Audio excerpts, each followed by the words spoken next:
பொறுத்தது போதும், நம்ம இனிமேல் பொங்கித்தான் எழ வேண்டும். அரசன் அன்று கொள்வான், தெய்வம் நின்று கொள்ளும் அப்படின்னு சொல்லுவாங்க. இன்னைக்கு நம்ம குழந்தைங்க மேல கைய வச்சவங்கள நம்ம சும்மா விடக்கூடாது.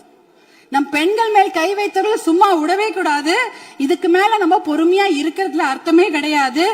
துபாய், அரபு நாடுகள், இல்ல சிங்கப்பூர் போன்ற நாடுகள்ல எல்லாம் இப்படிப்பட்ட கொடுமையான குற்றங்களை செய்தவர்களுக்கு உடனடியாக சட்டப்படி மரண தண்டனை கொடுக்கிறார்கள். அந்த மரண பயத்தையும் உயிர் பயத்தையும் அந்த தப்பு செய்தவங்களுக்கு நம்ம கொடுக்கணும். அப்படி இருந்தாதான் இந்த பெண்கள் குழந்தைகளை காப்பாற்ற முடியும். வேற வழியே கிடையாது. ஏன்னா அவங்க நினைச்சிட்டு இருக்கிறாங்க, இன்னும் ஒரு 5 வருஷம் பொறுமையா கேஸ் ஆடிக்கிட்டே போலாம், பொறுமையா வெளில வந்துடலாம். இந்த கோர்ட் இல்லைன்னா அந்த கோர்ட், அந்த கோர்ட் இல்லைன்னா அதுக்கு மேல கோர்ட்னு போய் அவர்கள் வெளியில வந்து விடுவார்கள் என்ற தைரியத்துலதான் இவ்வளவு பெரிய தவறுகளை செய்கிறார்கள். அவர்களுக்கு அந்த உயிர் பயத்தை, குழந்தைகள் மேல் கை வைத்தவர்களுக்கும் பெண்கள் மேல் கை வைத்தவர்களும் அந்த உயிர் பயத்தை கொடுத்தாதான் இனிமேல் அந்த தவறை செய்ய மாட்டாங்க. அதுக்காக இனிமேல் நாம பொறுத்தது போதும், பொங்கி எழ வேண்டும் என்று மறுபடியும் நான் உங்களை வேண்டி விரும்பி கேட்டுக்கொள்கின்றேன்.